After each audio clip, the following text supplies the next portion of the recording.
How we doing today, guys? It's Jesse, the common nerd, bringing you pop culture and all things nerdy through a common sense lens. And boys and girls, 2024 is not shaping up to be a good year for the Walt Disney Company in any way, shape, or form. Besides the fact that they have a proxy battle that they are currently ongoing right now that should come to fruition here very shortly this spring. We should be able to see what ends up actually going on. They have actually a major battle going on with all of that, whereas Nelson Peltz and the rest of his group behind him are trying to get to at least two, maybe even three board seats. And now we've got another contender involved with that as well.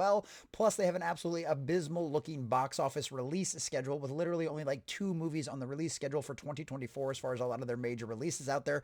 Things just aren't looking good for the year of 2024 for the Walt Disney Company. And now, ladies and gentlemen, we have another lawsuit that they are going to have to deal with some very, very rough accusations that are not so surprising considering Disney is just another Hollywood studio like all of the rest of them. And it's one more thing that they're going to have to continue with 2024. And ladies and gentlemen, that's exactly what we're about to bring you here today, because this is some spicy topics. This is some spicy stuff, and it just shows you that Walt Disney Company is no different than the rest of Hollywood when it comes to the way they treat women and their employees. No matter all the virtue signaling they put out there, no matter all the BS nonsense that they try to put out there in the public, oh, women empowerment and all this other kind of nonsense BS, they have effectively destroyed many of their pretty much all of their franchises with. While of course, color us shocked, Disney is nothing more than a bunch of hypocrites, because as you can see here from this article from the wrap.com, a Disney employee accuses the company of covering up very bad behavior by a former executive in a new lawsuit. And color us shocked there, ladies and gentlemen. So we're going to check out this article from the wrap.com, get into all of the juicy details, see what the accusations are,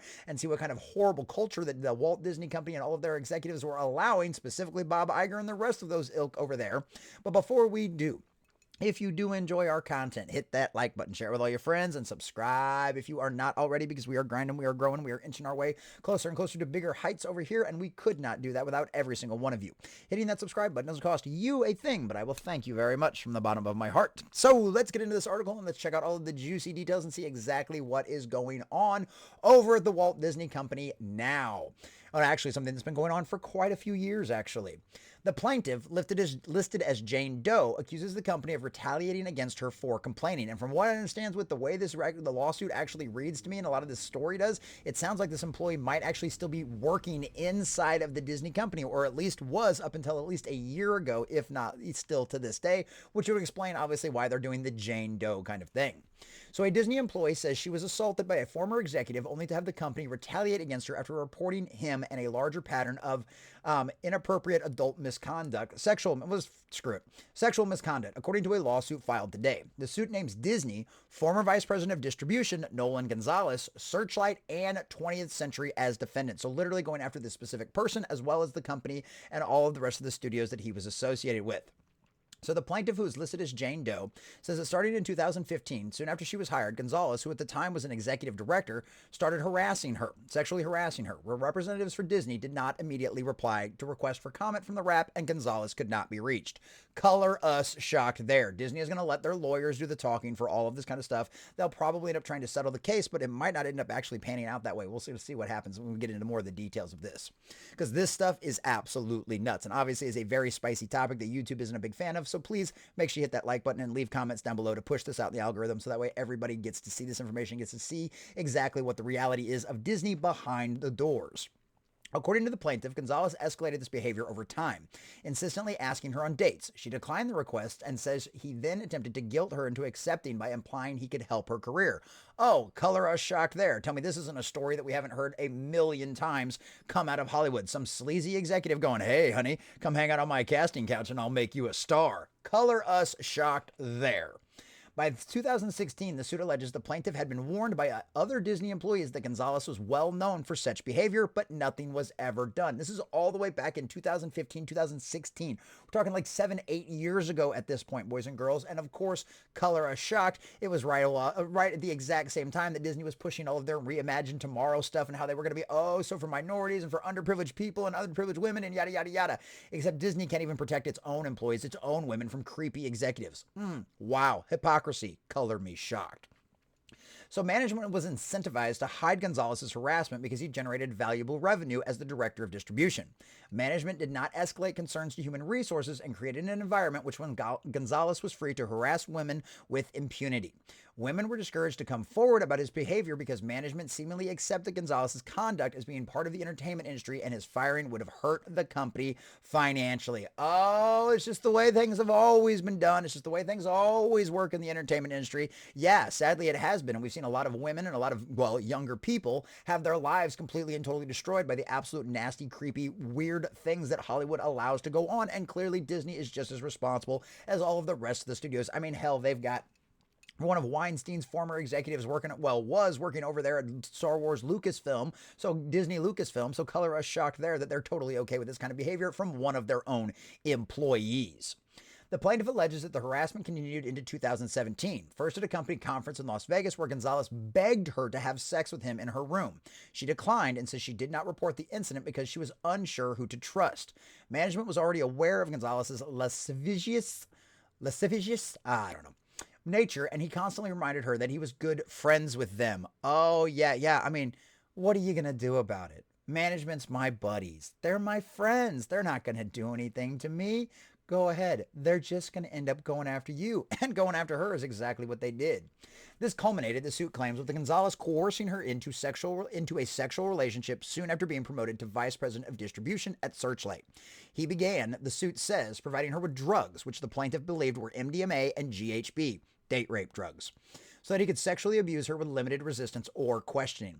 The plaintiff says she attempted to cut off all contacts with Gonzales in May of 2018, and in retaliation, he told other employees that he had had sex with her. Oh, color us shocked there. Let the cat out of the bag as soon as he stops getting what he wanted. She didn't complain at the time, but the suit says in November 2018, she complained to Disney's Human Resources Department. To her knowledge, her complaints were not investigated or escalated. Obviously not, because otherwise this guy would have been fired. So clearly Disney was just covering up for this guy. The suit says allegedly, obviously. All of this is allegedly, right? We have to wait till it gets to a court and gets proper jury of other peers and all that kind of stuff like that. So the suit says that by 2022, many people in management were aware of the matter, and that at one point, the plaintiff overheard a chairperson at Disney say that Gonzales was a pervert and that other women at the company felt the same way.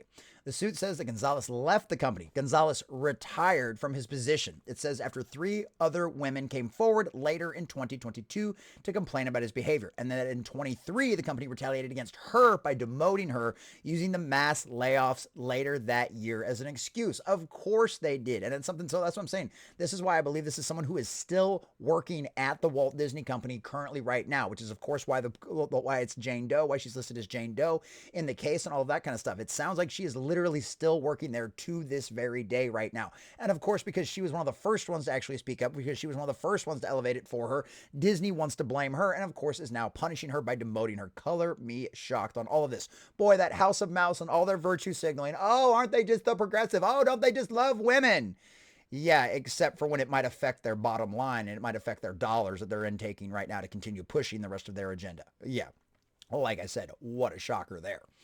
The suit also says the plaintiff was diagnosed with an unspecified medical problem related to her experiences and that Disney refused to accommodate her needs. And there you go. There's another aspect of it as well. The lawsuit requests a jury trial and seeks unspecified general and specific damages, explanatory damages, prejudgment and post-judgment interest, statutory damages, coverage of legal fees, and declaratory relief as determined by trial. Now, that's pretty standard. That's not really anything new or anything crazy that they're asking for at that point. But like this, I mean, color us shocked here, right? Color us shocked that the Walt Disney Company, the place is supposed to be all about family values, and well, they used to be all about family values. Now they're all about the agenda, and they're about pushing all of this stuff, and they're wham in power, and feminism is so wonderful and great. Yet inside of their own company, they allow a pervert, somebody who everybody knew did this, everybody knew was aware that he acted like this, that he did this kind of stuff to girls, that he harassed other employees. It wasn't just this girl, it was obviously several others. And it literally, they did nothing about it. They let it slide. They let it go. Disney is not, the Walt Disney Company is nothing more than a bunch of hypocrites. They will virtue signal all day long without doing anything to properly address the problems within their own company. And now there's a lawsuit coming out there that's going to expose all of it. And I hope Bob Iger and the rest of those executives over there at the Walt Disney Company are absolutely sweating over this, because this is exactly what they deserve. These guys go out there and try to act like they're the moral superior to all of the fans out there, and that the fans are just a bunch of sexist, racist, homophobes, yada, yada, yada. And that's the reason why we don't go see their movies, and that's the reason why they fail. No. You are nothing more than hypocrites. You do not get to stand on any kind of righteous pedestal and talk down to the rest of us when you knew that this kind of stuff was going on inside of your company and did nothing about it for years. Disney is solely to blame for this, allegedly, if it all turns out to end up being true. And I'd imagine, considering with all the crazy, creepy stuff we've heard come out of the Walt Disney Company over the years, it would not surprise me that a jury of their peers finds this completely and totally valid and gives this lady everything she wants and then some. Another costly, disastrous dumpster fire for the Walt Disney Company, and boys and girls, don't you just love to see it, because it's exactly what they deserve. But hey, that's just my common sense take. Let me know what you think about all this in the comments section down below. Does it surprise you that there's another accusation going up against the Walt Disney Company? Does it surprise you that there's another lawsuit for an already what's looking like a very tumultuous year for the 2024 for the Walt Disney Company? Do you think these allegations are true? Does it surprise you at all that this kind of stuff went on for so long inside the Walt Disney Company? Let me just think about that down below. If you do enjoy our content, hit that like button, share it with all your friends, and subscribe if you are not already. This is Jesse, the Common Nerd, bringing you pop culture and all things nerdy through a common sense lens. Thanks for watching.